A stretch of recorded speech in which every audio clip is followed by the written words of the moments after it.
Welcome back to the Think Fitness Life podcast, mindset, exercise, and nutrition. We are three personal trainers and health coaches dedicated to providing information in these realms to promote critical thinking and assist you in your life practice. My name is Matt Gluckman, and for the second week in a row, I will only have one co-host. Last week was Mike Urso. This week, we only have Eric Menchie with us. How you doing, Eric? Good yourself? Not too bad. Not too bad. Good to be back. It's good to have you back. Can't wait till both you guys are back.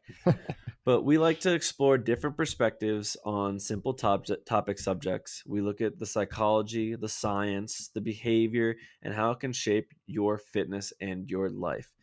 So take a listen as we peel back the onion. We'll fall down the rabbit hole with you and make sure we come back out. We hope we can help guide people along their journey as they continue to strengthen their body, mind, and spirit.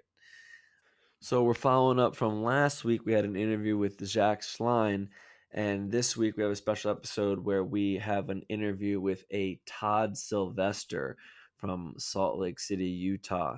And Todd is a inspirational, motivational coach who turns people's lives around, gets them out of bad behaviors that they're stuck in or addiction patterns. He's a really interesting guy. He's got a really neat story, and I got to hop on a call with him and listen to his story in depth. And unfortunately, we didn't get to dive into everything that we wanted to, but maybe we'll get him back on for a second episode. So I'll discuss that a little bit more. But before we get into that, we have some news, I think, from the media. We do. Yes, the good old media. What you got for me? Yeah. So I was traveling this weekend, and how the USA Today is on, like, just like they leave it in front of your hotel doors and stuff. So I'm flipping through, and it says popular French diet pill goes on sale nationwide, and I'm like, ooh, interesting. Let's read about it. So this diet pill, have you ever heard of Oxytrim? No. So it's this Oxytrim is this like France's weight loss breakthrough. It's this pill that apparently targets some protein that helps break down fat in the abdominal wall or abdominal system area.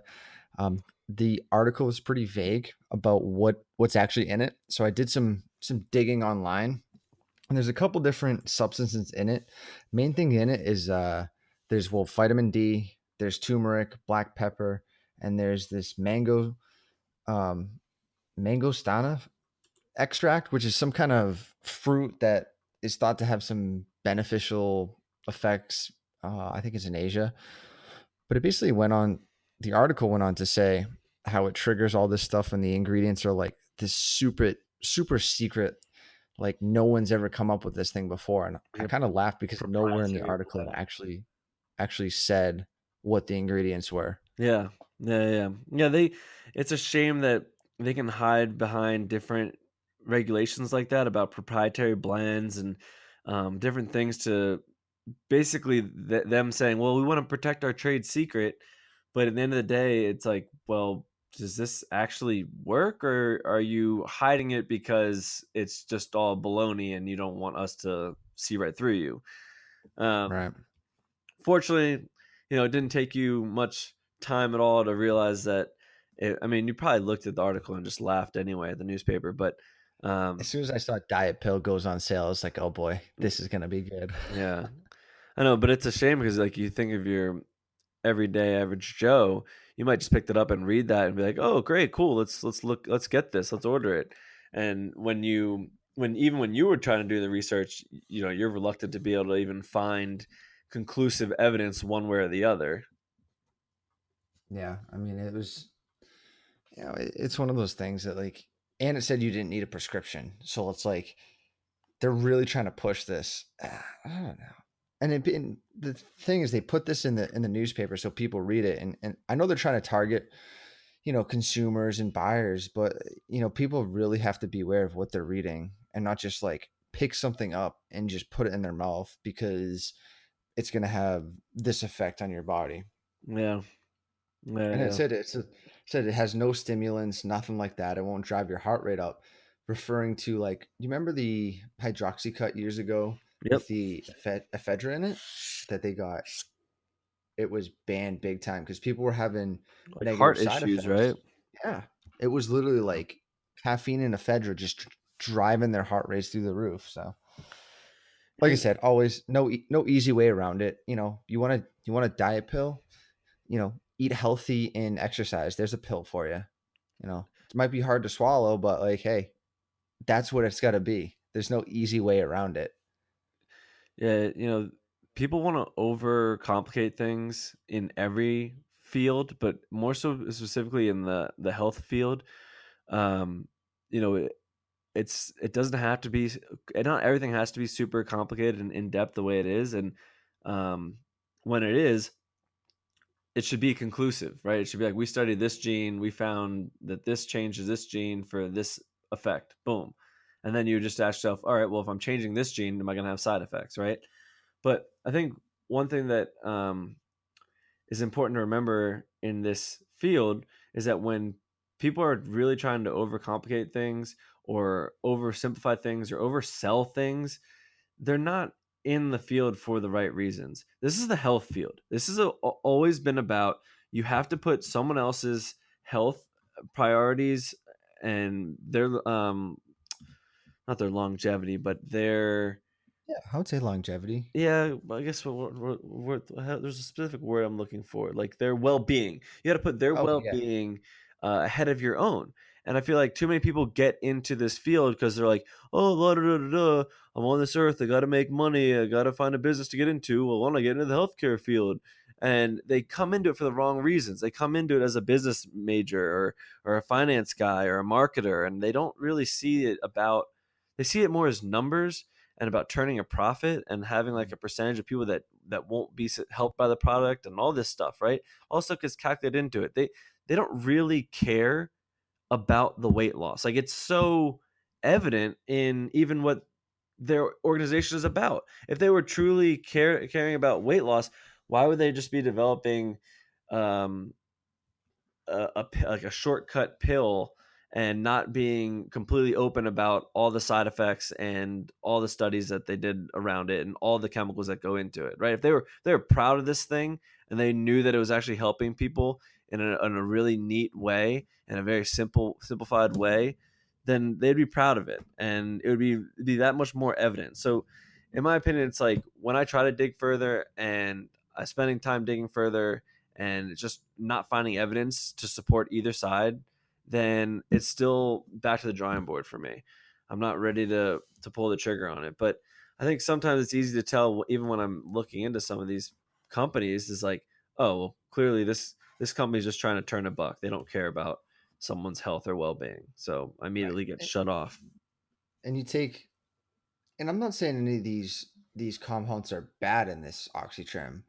I think turmeric is very good for your body. Mix that with black pepper; it is very beneficial. Same thing if you have vitamin D, it helps your metabolism. Everything does. But at what point are you going to take this and be like, hey, let's put this in a pill form? What kind of turmeric are you using to put in that form? What kind of vitamin D? Like, how much molecular manipulation do you really need? And, special ingredients. You could just tell people, hey, turmeric's really good. Put it on your food. Eat it often. Eat it daily. Um, mix it with black pepper, and you'll see similar results. I'm sure you could make a study and show that eating turmeric has more benefits than not eating. But to try to monetize it like that and put like a bad rap on these pills, just I don't like it. Because then people think it's like this new thing, and I'm like, yeah, turmeric's been around for hundreds of years. It's nothing new. Right, right, right. I mean and people don't understand, like, that part's good of it. Like, turmeric's good, black pepper's good. I don't think you need to go spend money. I don't know what's it like. It's probably, I forget what it said it was. Maybe $60. Spend like $60 at a GNC vitamin shop and maybe not see results. Whereas if you change your diet, ate a little bit healthier, and I don't really like the word cleaner foods, but like more food conscious, and added that stuff in, I think you'd see better results, if and you'd be optimally better health wise. Yeah, yeah. Like you said, there's a lot of great um, benefits to some of the the supplementation in the product itself, and you can look at that for what it's worth, and understand that, like you said, historically speaking, turmeric and some of the black pepper and all this stuff has been proven and shown to help stimulate your beta oxidation of fat cells and increase your metabolic rate. So yeah, looking at it for what it's worth and trying to get those underlying principles still in effect without necessarily needing to succumb to this one product that's being marketed by whatever company. No easy buttons. That's Yeah. one thing we've always preached is don't take that easy button because it doesn't work like that. The human system will always beat that easy button no matter what. Yeah, yeah, it's definitely like a personality trait to look for that easy button and find it. And I think it's a learned skill to say, no, I can't succumb to like my impulse or desire to just kind of try to take the easy road out. Because it's like the path of least resistance. I know that if I take the obstacle, I'll come out that much stronger on the other end. It almost does take that conscious, deliberate effort to get that reflex better, right? To get that reflex of something's hard, difficult, Absolutely. and you just tackle it rather than it's hard, difficult. Let me find an easier way. Because So I think a lot I think it maybe starts with the behavior. absolutely. And now in this in society and the environment we live in, there's so many easy buttons everywhere. I mean, we can look at any aspect of life and find easy buttons left and right. And I think Yeah, we're but kind that's of what sells. That's what sells. right. That's like if you think of it way back when, right? Like you um you had to go carry the hay bales um from whatever to the farm, and I saw you doing that, and I'm trying to get a job, I'm trying to establish myself in the market, and I said, hey, I saw you moving your hay bales at 6 in the morning, like what if I guarantee that I'll move your hay bales and they'll be where you want them by 6 in the morning for X amount of dollars, right? Like you're always paying for convenience. um Mhm. I think that's just kind of natural. That's always going to happen. We just Oh have yeah, to be absolutely. disciplined. We just have to be disciplined to know that, hey, like every time I pay somebody to do my lawn, now I don't get outside. I don't get that vitamin D. I don't get. I'm not taking control of my own lawn care. And it's like, yeah, if you don't have the time to do that, I totally understand it. But you have to understand that that time was invested in many different ways. It wasn't just labor of you doing yard work. It was an activity. You were getting heat exposure. You were getting vitamin D. You were being disciplined because you were taking care of your property. There's just a lot of other attributes that go into doing something and taking the effort to do it rather than taking the easy way out. So I think, like you said, 100%. it's so easy to see the easy buttons all over the place. I think we just have to be better and make a conscious effort to not always reach for that easy button. Yeah, and I think we're almost programming ourselves nowadays to be looking for that easy button, like environment Oh, and society absolutely, yeah. sets us up. And like you said, for the lawnmower, right? So all that stuff, and then big thing, you take movement away from that person. Now that person doesn't move once every 2 weeks to mow a lawn. Now we're talking like all these things that we're supposed to do or like take these easy button for granted. We start taking movement out of our daily lives and we start taking everything else out of our daily lives. So I always tell people like, and I like easy buttons sometimes. We all do, I think. I think it's the convenience of it, if you're in a rush, like you said, but you have to know, like you hit it. Discipline it is. You have to know when to pull back and be like, look, I need to not do everything easy button because even in exercises when say someone can't find their glutes, they have glute amnesia. Everyone looks for this one quick easy exercise that's like, hey, this is the easy button, this should turn on and it should work. Sometimes it's not like that. Sometimes you have to really reset the neurological system and do two or four different things to get that person or you figure it out. So there's not always that easy quick fix, but it does sell. Yeah, and I think that people look for that easy, quick fix because they're almost afraid of hard work, even in like a subtle, subconscious way. It's like they Mm. think of something they have to do, and they're like, like they get that quick, like third of a second anxiety that comes over them. Like I have to go do this, and they just want to get it done as quick as possible so that they're not stuck in that feeling of anxious, anxiety, stress. So I think that it does start with understanding and accepting stress and struggle and pain, and like that's life. Like It's back to Viktor where Frankl, you got Man's Search for started. Meaning. Like everyone's unique journey is their suffering. Like you got to accept that, and kind of like what you're saying, or kind of like what we are saying. Like we might not always have time. Some I feel like that too is a perception thing. Sometimes we just put that on our back the whole day. Like we feel like we're in such a rush, we don't have time. We're running around the whole day like a madman, and at the end of the day, we're ready to finally sit down, lay down, and most people resort to a glass of wine or a beer or a smoke, whatever. And it's because they put that pressure on themselves. They said Mm. at the beginning of the day, "Oh man, I'm in such a hurry. I have no time to stop and pause for things." And they took that theme the whole day, and they basically were probably operating at a higher cortisol rate the whole day.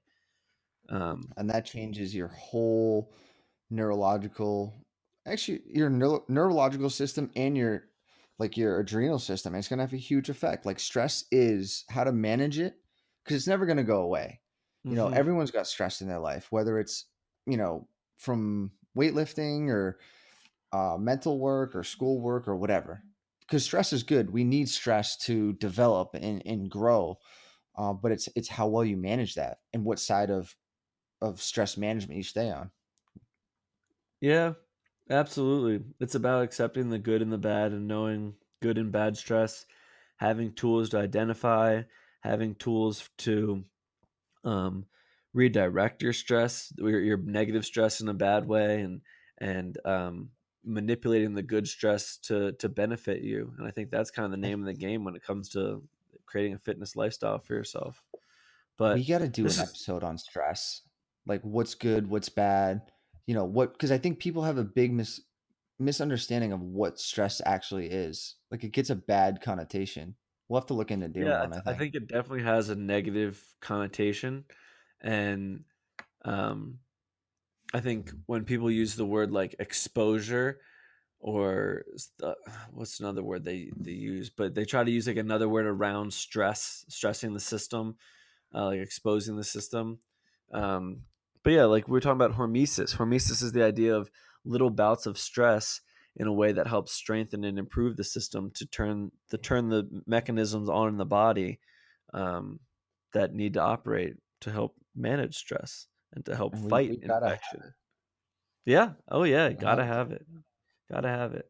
Honestly, it kind of reminds me of just watching the newest Star Wars, The Last Jedi, and Luke's on this magnificent island, but underneath it is the dark force, and he's just kind of saying he's teaching Rey about like the force is just a feeling. It's just there. It's what connects things together, and you have to accept that there is good and bad. Like we can't have one without the other.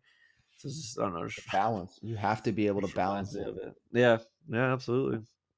Well, this is actually a perfect conversation pre this interview with Todd Sylvester because um, it kind of sheds light onto individuals' perspectives and belief systems and principles, and that's what this man talks about. He has a really inspiring story of how he turned his life around and how he got out of addiction. And for him, it was the principles and belief systems are associated more closely related along like formal religious lines and God and stuff like that. But he even says and recognizes because, like for example, that wouldn't have worked for me. I believe more in nature and things like that. That's more concrete and evident to me. And he's looking at the underlying principles behind that and what worked for him, and that is principles and belief systems. So this man has his own website, toddsylvesterinspires.com. And again, I'm going to include everything we talked about, the article that Menchie talked about. Um, Actually, no, I don't want to include that about the fat loss pill, but I'll include information about Todd in the show notes. But yeah, he just, it's really cool to hear his story and really cool to talk about how he helps basically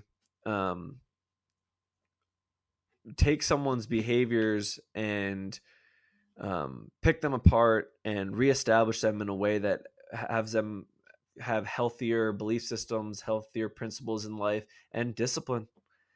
What it comes down to. Mm. So, without further ado, I'll let you guys enjoy the interview with Todd Sylvester, and we will see you guys next week. All right, we are back with the Think Fitness Life podcast, and I'm lucky to be having this time with Todd Sylvester, a very inspiring person, an individual who you'll get to hear directly from his story and his path and how it shaped kind of the success he's seen today. And I think the other important thing to mention is how he helps people get through those tough times. So, Todd, welcome onto the podcast. I appreciate you taking time out of your busy day. Absolutely, Matt. Thanks for the opportunity. I'm grateful that I get to share a portion of my story, and hopefully your listeners will, on some level, be inspired and want to do better and realize that life is amazing. Yeah, absolutely. I think it's important to hear some of the amazing stories, such as yourself, just to shed light on like the possibilities, right? Because there's so many people who are in dark times or Right. find themselves in deep depressions, and they don't conceive of a possibility of a way out. And I think your story is one that can help inspire people and help shed light on people's situation and show that there is hope. Um, and yeah, let's get right into it. So, Okay. please, go ahead and tell the audience your story in your words. Yeah. I think what I'll do is, I definitely want to share my story. I'll share a little bit of the past and how I kind of the struggles I went through. Right. But I don't want to, glorify that, but I think it's important that your listeners, understand where I was and how I got to where I am today. Absolutely. It started real innocently. I took my first drink of alcohol when I was 11 years old. I didn't get drunk or anything like that, but I remember my dad had a wet bar in the basement, and you know, I saw him making drinks there and stuff like that when I was younger, and I was always really curious about what that was and what he was doing. And then when I had an opportunity, I just went back there and took a few sips of some stuff, and I didn't.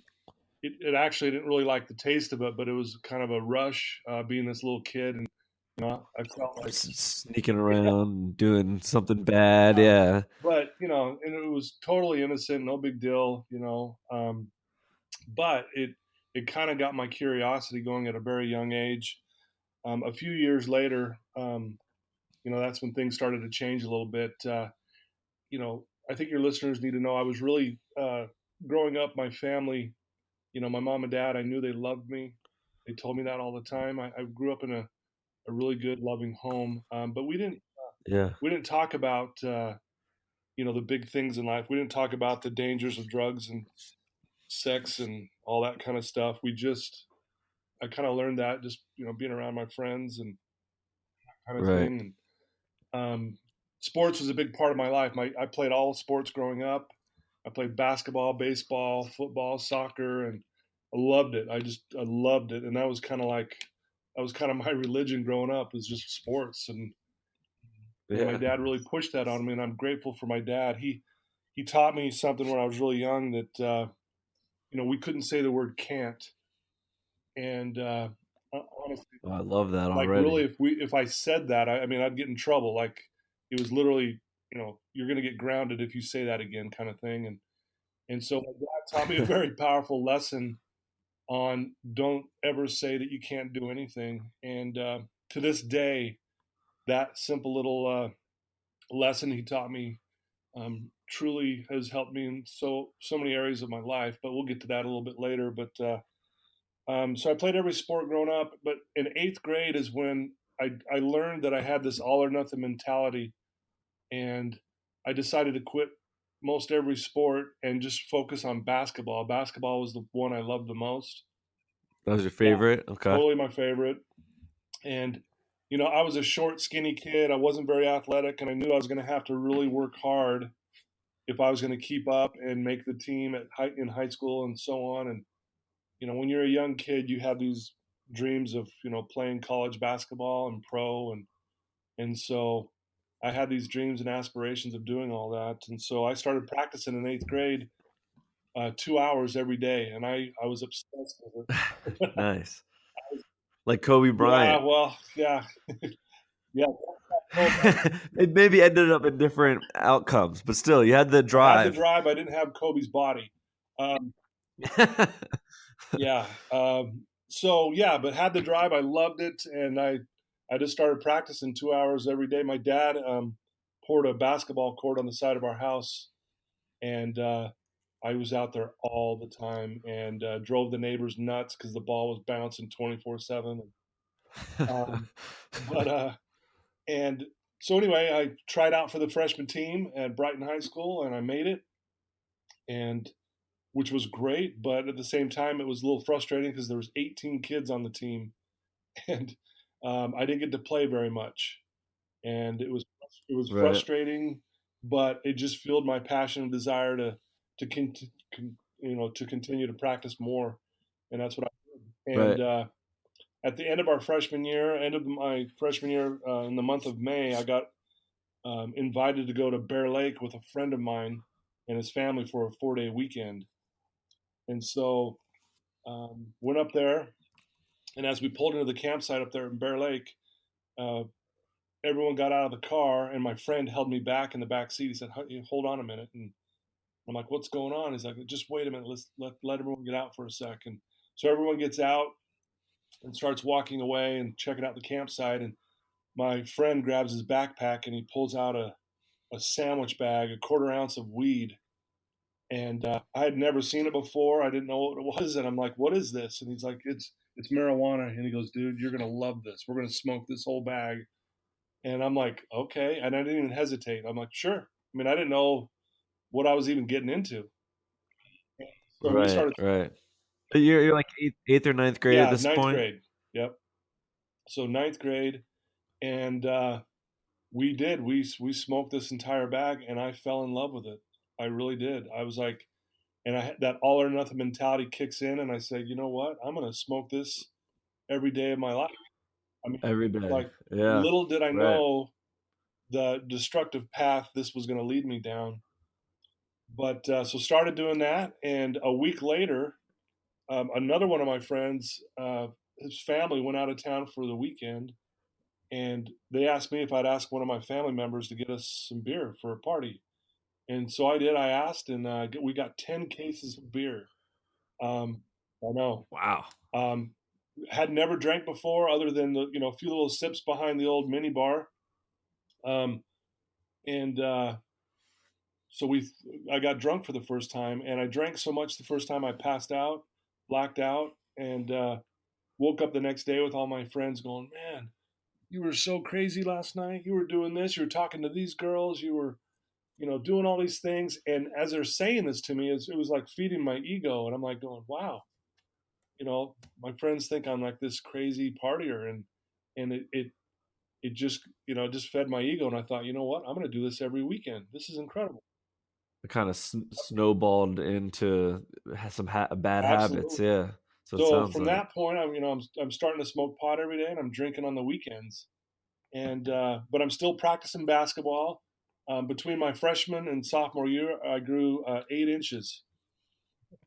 Oh wow. Yeah, So you did get Kobe's well, body eventually.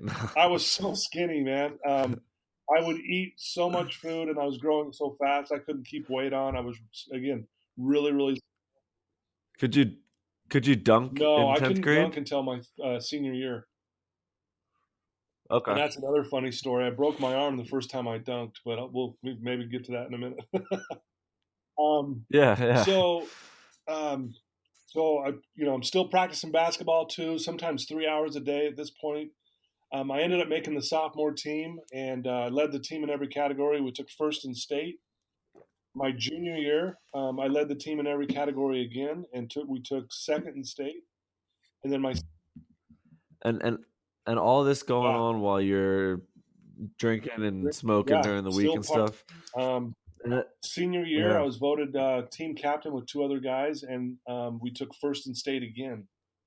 But that's when things really started to kind of catch up with me. My senior year, I noticed this voice in my head that was telling me that I was pathetic, I was no good, I'm a loser, no one's going to want to ever be with you, you'll never have a girlfriend. And I became very depressed my senior year. If you jump back, freshman and sophomore year, I got bored of just smoking pot and drinking. And so I started doing other stuff as well. I was, popping speed. I was snorting cocaine. I was, eating mushrooms. I was drinking, All yeah, this in high drinking cough school. syrup. And Wow. again, I started getting this reputation as this partier, and I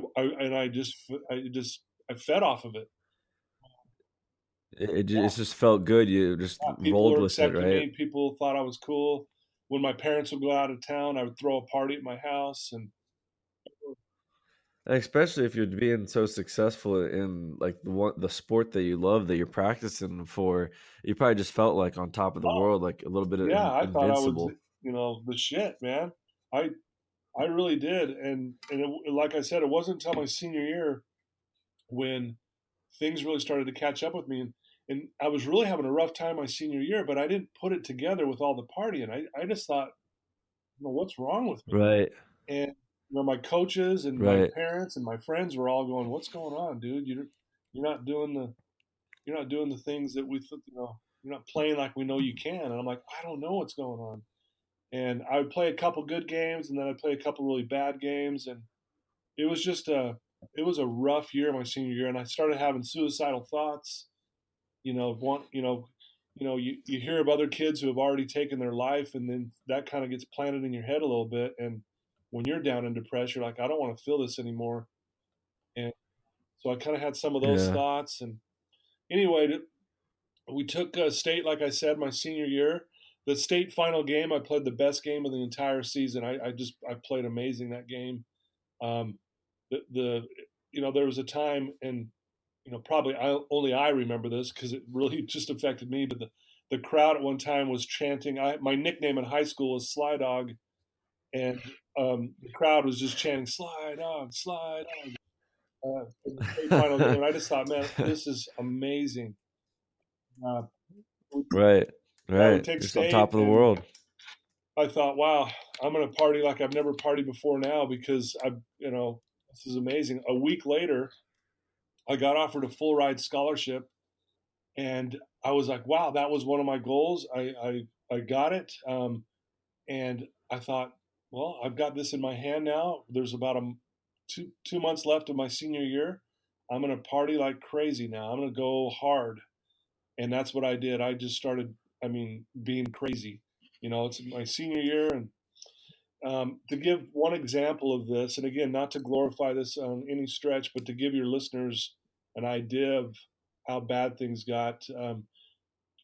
Towards my, I think it was either right before graduation or right after, but I can't remember exactly. I think it was right before, but a friend of mine again threw a party at his house, and we invited the whole school. I'm not kidding you. There were so many people there, and we were all getting crazy. And then one of my friends pulled out a beer bong, and if people don't know what a beer bong is, it's a funnel that you duct tape a plastic tube that's about 2 feet long. It's about an inch diameter to the end of it, and you pour any liquid in it, and you lift it up over your head, and it shoots the liquid down your throat in about 2 seconds.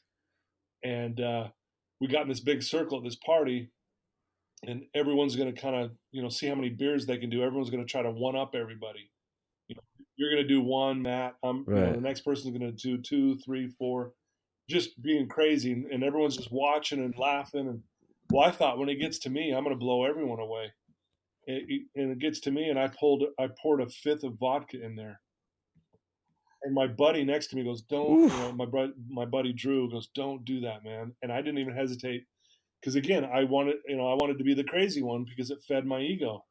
And so I lifted it up over my head, Right. and I drank a fifth of vodka in 2 seconds.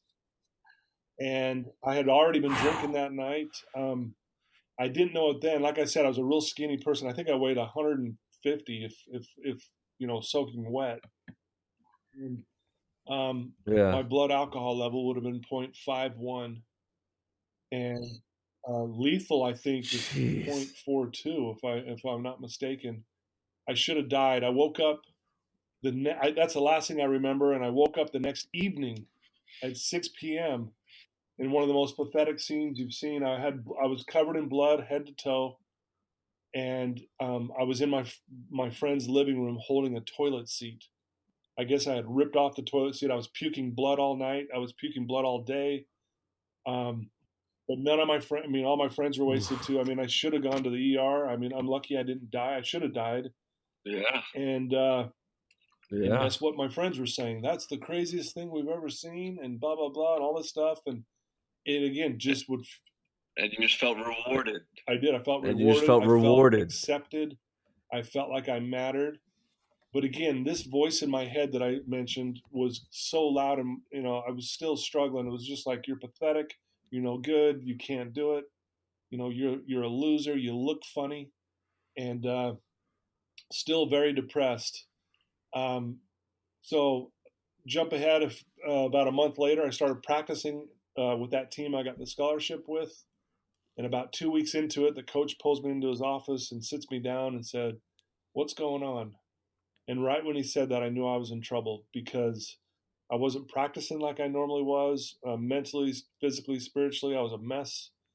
And I said, "Coach, I know I'm not playing well. I will try harder. I know I need to be a lot better." And he said, there's kids who have walked on, Todd, that are playing better, that obviously want this more than you. I don't know what's going on, but you're not the same Todd that I signed, and I'm going to take away your scholarship. And it was,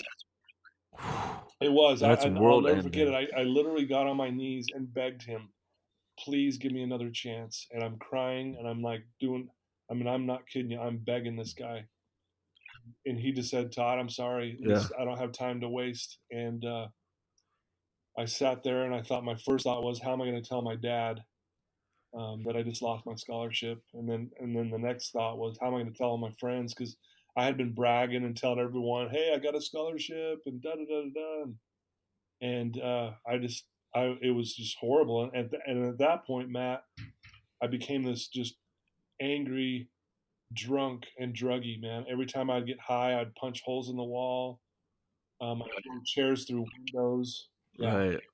Like it wasn't about partying anymore. It was maybe more of just like Yeah, and what's self-medicating. funny, you don't medicate anything. It's so funny that we say that term in this, but it's not self-medicating. It's really just self-poisoning. Destruction. Yeah. No, absolutely. You're just basically adding Yeah, you're fuel to basically the poisoning fire, yourself. essentially. And I just was hurting so bad inside. It would manifest in being really angry. And this went on.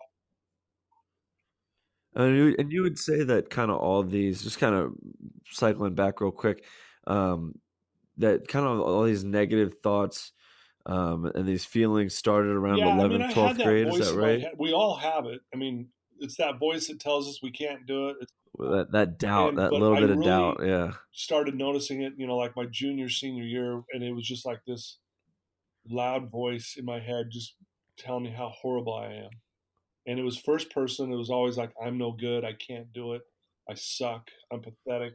No girls want to date me." And and almost running from that voice to try to cover it up with Absolutely, weed yeah. and alcohol and And everything. so, and we'll get more into that, and I'll Yeah. tell you how that kind of works. But after I lose the scholarship, Yeah. I just start partying again, like just to kind of try to drown out that voice, like we said. But it just made it worse. And anyway, I ended up trying out at a few other colleges here in Utah, and then even outside of the state, I tried a few other places. Just really kind of desperate in finding a place to play basketball, because I still loved it. I was still really good at it. But again, mentally and spiritually and physically, I was just a mess still, and wasn't playing like I normally could. And Yeah. ended up getting cut at all of these other universities and colleges, and ended up living in a home down in Orem with 5 other guys who were playing baseball for a college down there, and we just partied. It was just this party house, and that's all we did. I was attempting to go to school at the time, but I wasn't going to class. I was failing them, and all we did was party. And I was working at this point as a bartender in a restaurant, and which is not a good idea for someone who loves to drink. It gave me more opportunities to Right. just keep, Right. solidifying. Keep up Yeah, that absolutely. self-destructive behavior. And then to describe this house, I think it's important. We never cleaned it. We had this big brick wall in the basement where, when we were done with our beer bottles, we would just throw them against this brick wall and let them shatter. It was just this nasty, dirty party house. It was horrible. Like, there was mold. Just basically a big environment to just enable you to continue Exactly. down the path that you were It really kind was an of outward right. manifestation of my inner world. I was a mess inside, and my outer world was a And mess too. do you think kind of like stepping back to how you said that your parents kind of avoided or didn't talk to you about some of those tougher conversation pieces, do you think that played a role into kind of you maybe not having the ability or awareness or desire to kind of pick apart your own thoughts and try to figure out why you were feeling so Maybe. sort of down on yourself? Or is it you're so, like, in it at the time, you couldn't even take that bird's eye Yeah, view I for a never looked at second it that way. to see the bigger Like picture? I said, my parents were really loving. I never thought, oh, I wish they would have told me about I mean, they didn't know either. I mean, they were doing the best that they, and Right, like I right. said, my parents were so loving, and um, but we just, and I think, in that generation, they usually didn't have these kind of conversations like we do now with our kids, I think. Um, so do I think it's important? Yes, but Yeah, I never looked at it that way. I was just caught up in my own world and just down and depressed and trying to figure this out, and that kind of thing. And so, yeah. I became, again, very depressed and suicidal after, getting cut at all these places. And I'll never forget it. It was a Thursday, and the reality hits me that I'm no longer going to play basketball. It's over. That dream is gone. And I'll never forget that voice in my head was like, how pathetic, someone who's works out 2 to 3 hours every day from 7th to 8th grade, and you blow it like this. Like, and I didn't know it then. I didn't put it together. I put it together afterwards. But the truth was, I'd rather get wasted than play basketball. That was the truth. But I never would have admitted it back then. Yeah, But the truth was, I loved my drugs and right. alcohol and partying, and the validation from my friends more than basketball, because, Because that well, felt good and yeah, basketball because I didn't was feel good struggling with it so anymore. much.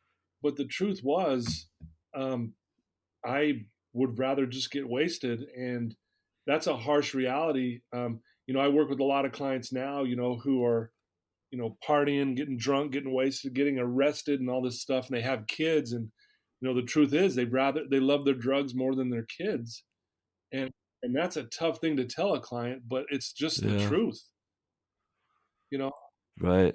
It's the reality that like, how their brain kind of Right, adapted right. to the And so, drug or the anyway, substance. I was just playing victim to my own thoughts, and I was really just in a down and dark place. And when that reality hit me that basketball is over, I decided to plan my suicide. And that voice in my head was telling me to end my life, and I was listening to it, and I just said, "Yep, I'm going to do this." And I knew exactly how I was going to do it, and I planned it all out. And this was on a Thursday, and Friday, um, um, I would head up here to Salt Lake, where I was working as a bartender at a restaurant. And so on Friday, as I was driving home, I decided to stop at the college that I was attempting to go to school at. That I really wasn't going to class, but I would go and socialize.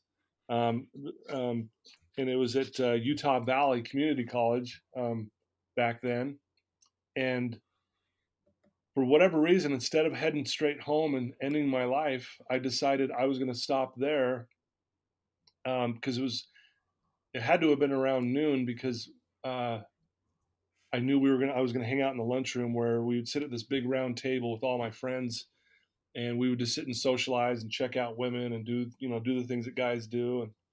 And so for whatever reason, I decided to go in there, and so I did, and I went and sat down at this table, and all my friends were there, and I'm in my own head thinking about what I'm going to go do, and there was these two religious girls that would come and sit by us all the time. They were churchy girls, and and for whatever reason, I had no idea why they would come sit by us all the time. I was just like, why are these girls sitting by us? And very nice girls. We ended up getting to know them really well, but I would tease them about them being religious and God and all that stuff, and anyway, for whatever reason, they would just sit by us. But this particular day, I'm sitting at this big round table, and there's like 10 of us, and but to my right are these two girls sitting next to me, and everyone's in their own conversation. I'm in my head thinking about what I'm going to go home and do, and I overhear these girls talking about fasting and prayer. Never heard it before. I didn't even know what it was. I was like, but for some reason, it hit me like I need to find out what they're talking about. And I didn't dare say anything while everyone was sitting at the table. And so I waited for everyone to stand up and leave. And finally, everyone got up and they started to walk away. These two girls, and I followed them for a minute, and then I stopped them and I said, "Hey, were you guys just talking about fasting and prayer?" And they said, "Well, yeah. Why do you want to know?" And I said, "Well, I'm being really serious. I have no idea what that is. Will you let me know what that is?" And so they started to explain what that is. We start with a prayer. We go the whole day without food and water, and we end with a prayer. And as they're explaining this to me, in my head, I'm going, "This is ridiculous. Like, why would you do that? I mean, that makes no sense to me." And so I asked one of the girls, I'm like, "Why do you do this?" And one of the girls said, "If you want help from God." Yeah. And that just hit me right between the eyes. And I didn't grow up religious at all. We didn't go to church. We didn't do any of those things. We didn't talk about those things. So I was in a position where it wasn't that I never said I didn't believe in God, but I never said I did believe there was a God. I had no clue, to be honest. And but when they said that, I Right. thought to Right. myself, is there a God, and would God help me? I just thought that, and I just told him, "Thanks for explaining that to me," and I walked away. And as I walked away, I thought, you know what? I'm going to give this a try. I'm going to give this a shot. And because deep down, I didn't want to end my life, but I just felt hopeless. I mean, at this point, I've got friends who have already graduated from college. They're moving on. They're getting married. They're moving on with their lives, and I'm just stuck doing nothing other than partying. And I just thought, I just don't want to be here anymore. Um, So the next day, which is now Saturday, I thought I'm going to give this a try, and I didn't go home for the weekend and go. I must have called in sick or just didn't show up. I can't even remember to my job as a bartender, and I stayed down at that house I was living in, Yeah. and I decided I'm going to try this. And so I got up Saturday, and these girls said they started with a prayer, so I thought I would do that, and I'd never really prayed before, and I thought, I don't want my roommates to see what I'm doing. So I went into this tiny little coat closet, got on my knees because I have to because there's so many coats in there.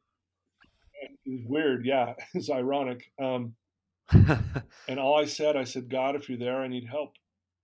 And that's all I said. I didn't say anything else. And then for the first time since Bear Lake, I didn't smoke a bowl when I woke up. I didn't, pop a pill. I didn't have a drink. I didn't, and I was really fighting it. I was struggling hard.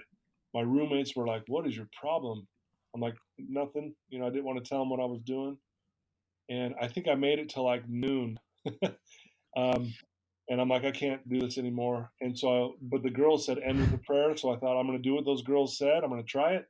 I went back into that same closet, got on my knees and said, "All right, God, if you're there, I did this fast and prayer and I need help if you're there." And being naive in this whole thing, I just thought, okay, if God's real, he's going to appear to me right now. He's going to show me something. And I sat there in that closet on my knees for probably, I don't know, it's probably only a few minutes. It felt like forever, but yeah, Well, and you're nothing waiting for happened. somebody to And I come just knock on thought, the closet or something. I really thought, well, that didn't work. I guess God, I guess there's no God or whatever. And so I ended up getting wasted that night, and I was still depressed. I was still struggling. But something about the whole experience, and I think like we were talking about before, it's important to mention Yeah, like everyone's sort of spiritual pathway is different, and but for whatever reason, your body, your mind was seeking, was right. searching for something else, something Yeah, different right. than Because I what thought, the why am I lifestyle you here? were currently Um, leading. I'm like, why am I here? I mean, am I here just to suffer? Is this what life's all about? That just to be depressed and down and dark and it's not a I know people, some people have a hard time with the word God or whatever you call it, your higher power, the universe, energy. I have no problem with any of it. Um, but I was just like, even and especially at this time, I Right, didn't even know what God was. I just thought, oh, God's this power somewhere that maybe can help right. me. And so anyway, so I doing this kept me from taking my life, but I continued to party. I kept that voice in my head was still telling me, you're pathetic, life sucks, you're no good. And I was just like, man, I am so depressed, and I was lost, man. And then about a month later, after that fast, I get a call from a Yeah. friend of mine who I had played basketball with at Brighton. We hadn't stayed in touch. He was doing great things in his life, and he gives me this call. I get a call from him out of the blue, and his name was Rich. And you got to understand, this was weird because this was back before cell phones, and the phone on the wall actually rang, and you'd always get excited when the phone rang, like who's calling?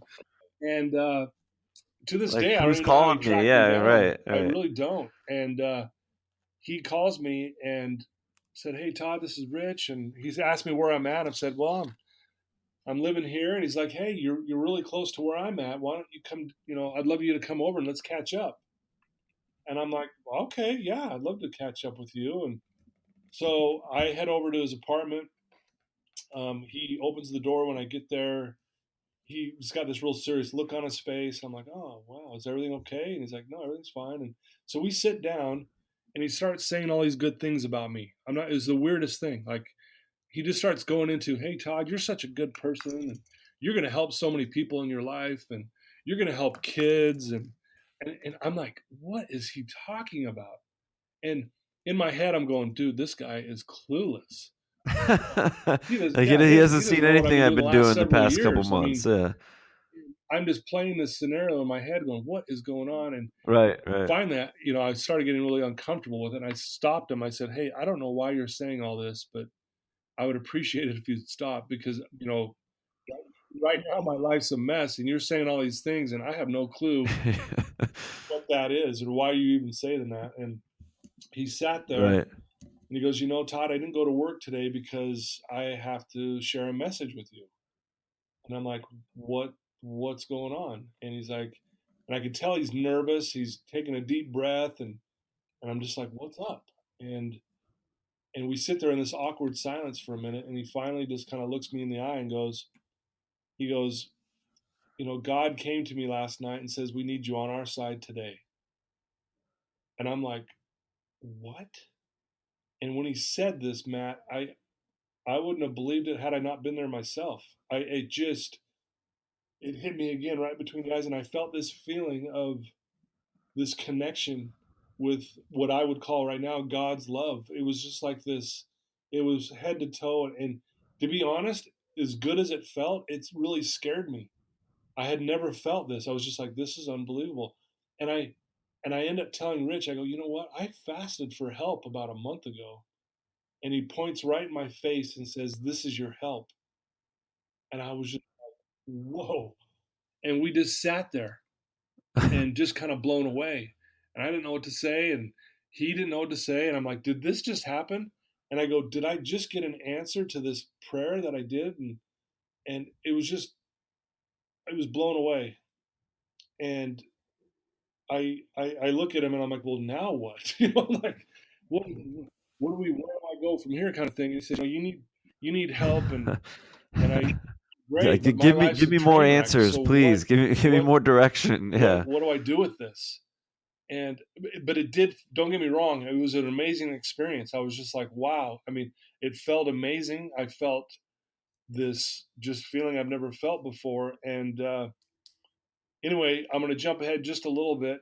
Um, we he ended up, I got lined up with this, Yeah. Rich ended up being one of my mentors, to be honest with you. From that point forward, he really started helping me. Um, but I was meeting with another guy who ended up kind of being my rehab, to be totally honest. I started meeting with this guy once a week who was helping me through this whole thing. And I just started, He was helping you you got to kind of remember back get out of then, like there the wasn't substance rehabs on and all every that. street corner like there is today. We just didn't know about rehabs back then. I Right, don't even know if right. there was one. I mean, I'm sure there were, but didn't know about any of them. My parents sent me to a therapist, which I didn't like. I went once and said I'm never going back. But this mentor, um, uh, and really Rich as well, these guys helped me through this. And I started meeting with this guy every week, and he told me, he goes, I want you to do a few things every day. And I'm like, what's that? And he says, I want you to, um, you know, can you, he goes, I think it's important that you say a prayer every day like you did when you were in that closet. Do you think you can do that? And I said, yeah, I think I can do that. And he said, um, do you, can you, in this mentor of mine, he was a religious guy, and he handed me a set of scriptures, which I had never read before. And he goes, do you think you could maybe read one verse a day out of this? I'm like, yeah, I think I could probably handle one. and and then he goes, I want you to be honest with me. And I said, well, yeah, I've told you everything. I think I can do that. And he said, um, I go, what do you mean by that exactly, though? And he goes, well, when I meet with you every week, you need to tell me if you used, if you got drunk, if you cheated, if you lied, if you manipulated.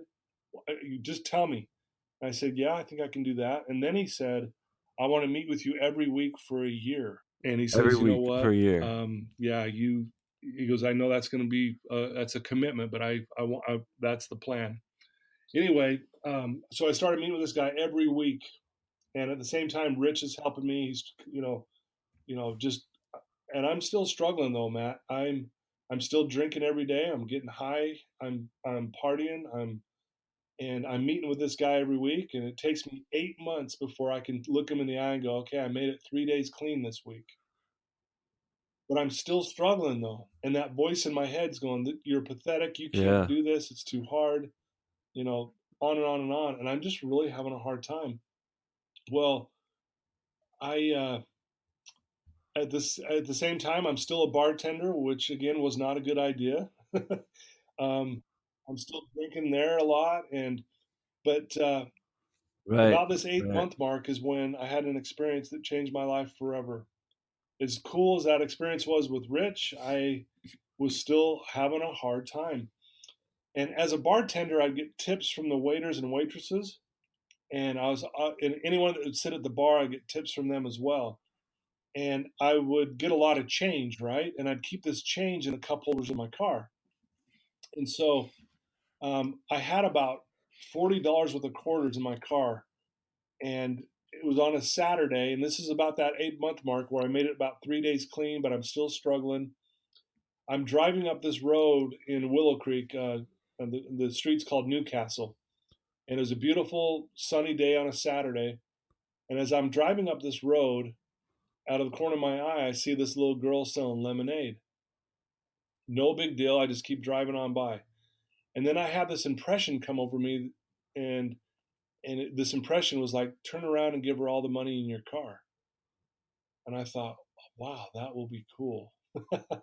and and so I flipped my car around, and I pull up and I roll my window down. And I ask this, this cute little elementary school girl, I'm like, hey, how much for a cup? And she said, 25 cents. And I said, awesome, I'll take one. So she pours it, hands it to me. I set it on my dashboard and I tell her to cup her hands, right? Cup both of your hands together. And then I just start scooping all these quarters into her hand. And she's freaking out. She's like, no way. I'm like, hold on, man, I got more. And I just keep, it takes me like 8 or 9 scoops to get all this money into her, right? And oh, Yeah. she And she's freaks out. probably She thrilled, drops like the she's last ready to handful and retire off runs her into the lemonade house. And I'm stand. thinking, she just went in to go tell her parents some dude just gave her $1 million, right? I'm like, wow, this is incredible. And as I pull away, Matt, Yeah, right. I just start to cry like I've cried before in my life. Yeah. Oh, I pull my car over Like you just felt so good, and I felt so literally good to put it in give. park and I sobbed for 20 minutes. I put my face in my hands and I'm just sobbing. Um, you know, and a lot of your listeners can probably relate to this. Sometimes, you have these cries that feels like you're cleansing your soul. That's what it felt like. Because as a drug addict, you're very selfish. It's about I'm going to lie to you, I'm going to cheat you, I'll manipulate you to get what I want. Yeah. And for the first time I can ever remember, I made this girl's freaking year, probably, right? And I just sobbed. And in that moment, I felt like I mattered. That voice in Yeah. my head was gone. Um, it was more intense and more powerful than any high I've ever experienced. And that all or nothing mentality kicks in. And I thought, if that girl's there next Saturday, I'm giving her Yeah. all my money. So next Saturday, I drive by on purpose, and sure enough, there she is. She recognizes me. She's like, "No way!" She's freaking out, and I give her $20 in quarters. I do this the next Saturday. I give her $15 in ones. I give her the next Saturday $20 in ones. I do this for 2.5 months, and every time I would pull away from that, I would just start to cry. It was amazing. And, there's a quote that I Feels have on so the wall in good, my right? Yeah. office for my clients to see to this day. And it's really what happened to me back then. And the quote's by Ferdinand Foch. And it says, the most powerful weapon on earth is the human soul on fire. This lit my soul on fire. And that's when I realized, that's when I made the decision that I'm no longer doing drugs. And you Yeah, and took there's a control lot of more your to that life. You took story, back into the but driver's seat and it just was really truly then when I made a decision. I'm done. I'm not. I'm not getting high anymore. I'm not. And I want to help. To see this little girl's yeah. reaction, I said I want to help people the rest of my life. And so to jump a little bit from that point forward, I created a drug-free program Yeah. that I did in elementary schools called Sly Dog Drug Free. That's me.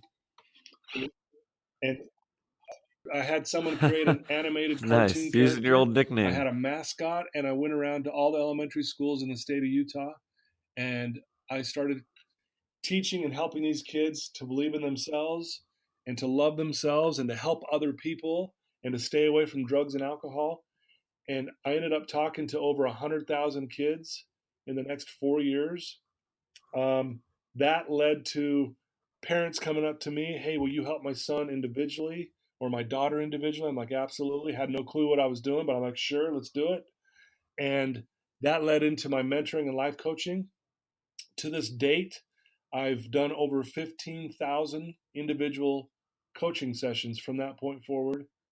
Um, I've done 1,000 speaking events. I've done That's 4 in the huge. That's last huge. 7 days. I've got one on Saturday again. Um, this is just my life's work. I saw 12 clients yesterday, and this is Yeah. what I do. And to put it in perspective for your listeners, like Todd's so busy. Yeah. We're doing this at 6 a.m. This interview. Just put it in perspective. Yeah, just how many people kind of rely on you and how many people you affect and have such a positive impact on. And you brought up a lot of good topics, and kind of one of them I want to circle back to. Because I don't know if this is kind of similar, but a feeling of that Uh-huh. cry. But I was a habitual marijuana user from like I would say junior year, after somewhere after sophomore year of high school, junior year.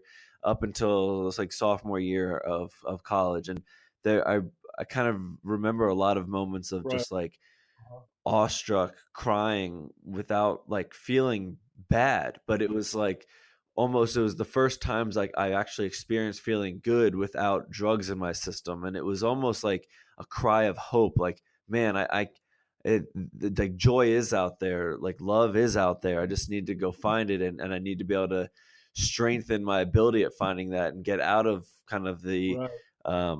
need to use a substance to have Absolutely. that feel good feeling. Can you kind of do you feel like that's Oh, similar dude, to how absolutely. It you were was like, crying every time you would give that money every week to that yeah, girl?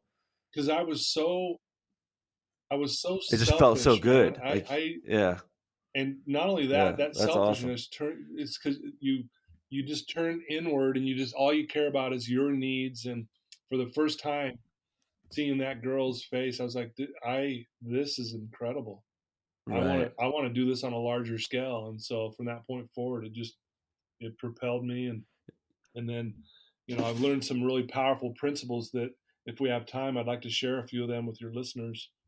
Yeah, absolutely. I want to ask you a couple questions, just from your story before we get into that because yeah, no, I think everything's really important for everybody to hear, and I think it's important for people to know that everyone's path is Sure. going to be different. Not everybody will find God. Some people will find like nature or world spirit or some type Absolutely. of of humbling power that is above you. And I think it's almost um, too egotistical and too selfish to think that you, Yeah. for each individual person that you are the strongest and the best thing out there. That you know what I mean? I feel like if people can't recognize that there's something, whatever it may be, on we may not agree on what it is, but if you can't agree that there's something Sure. else out there that's more Yeah. powerful than you, then you're just a little selfish, a little wrapped in your own world.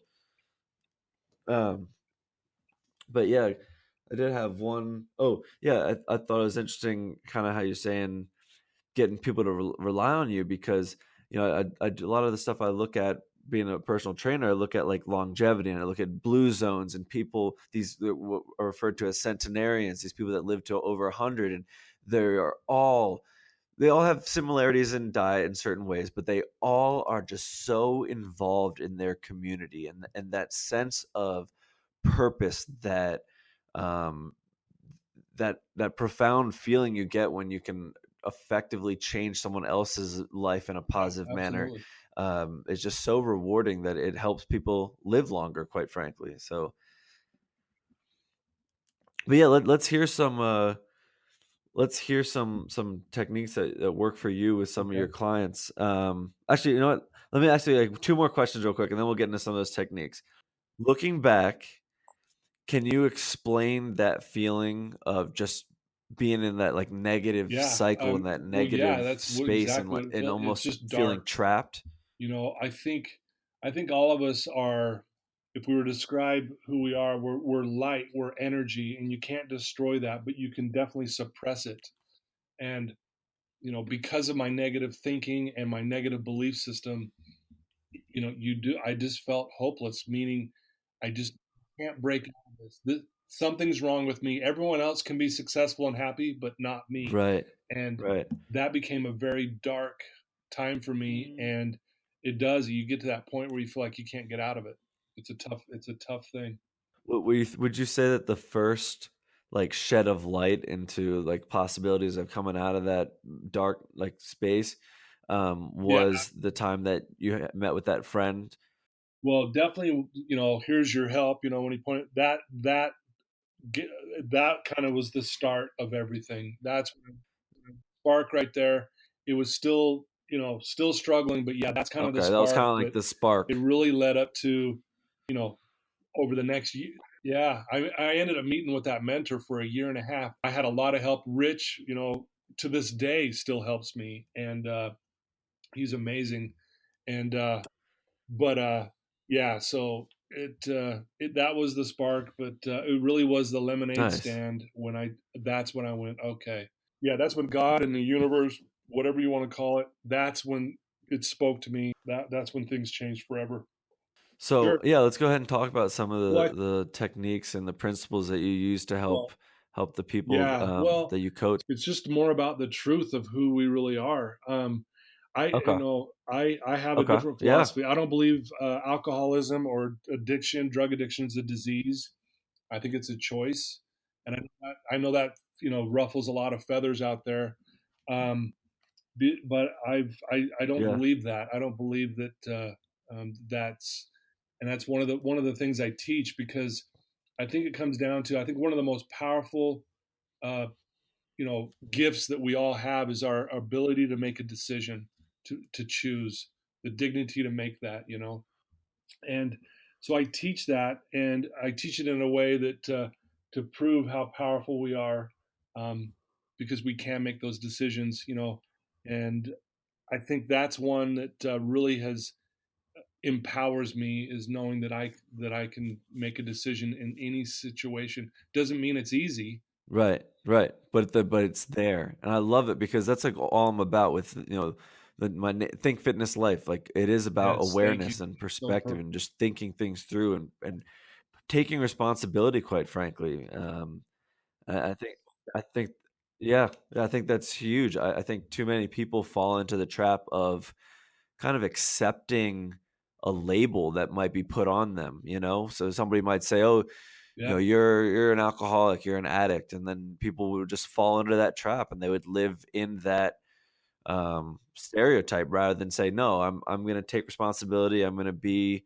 Well, yeah. I mean, the words that follow "I am" follow you. So if I say I am an addict, then I'm always going to be an addict. And it's one of the things I teach my clients too. Is like, don't label yourself that anymore.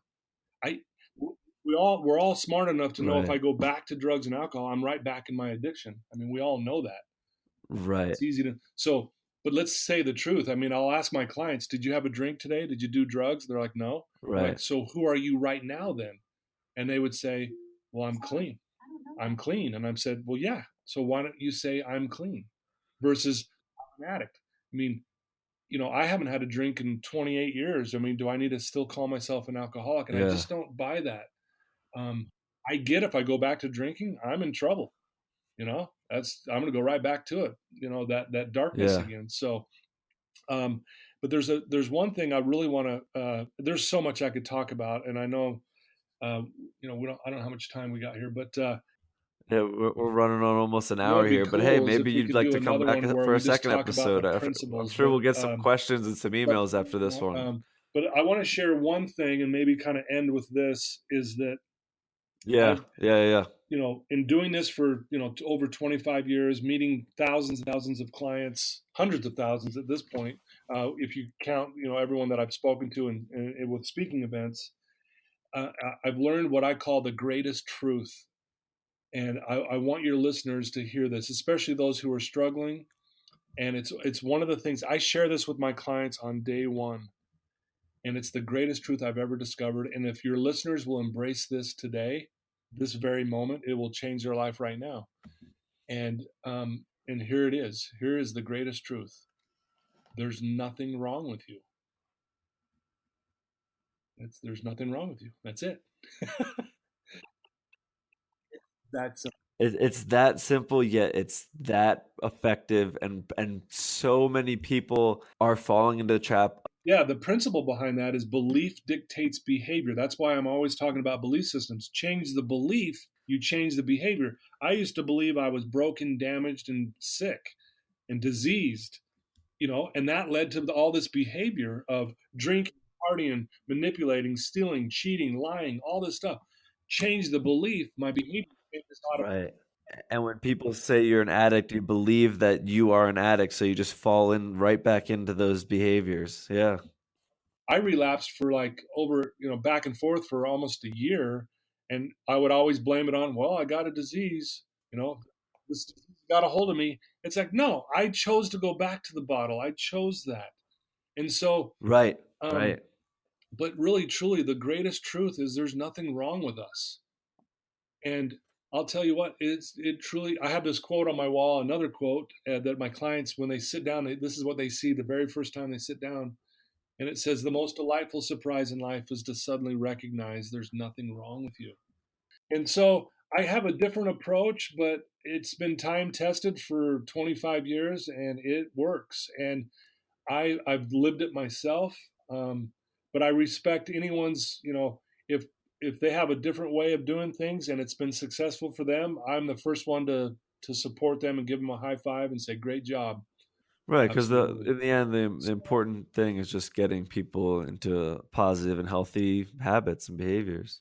Well, you took my last question and answered it already, which was, I was going to ask you some of your favorite quotes, but that's great. And I totally agree. I think we almost need like another interview portion. We'll have to set that up sometime in the future, to just go over some more of these principles.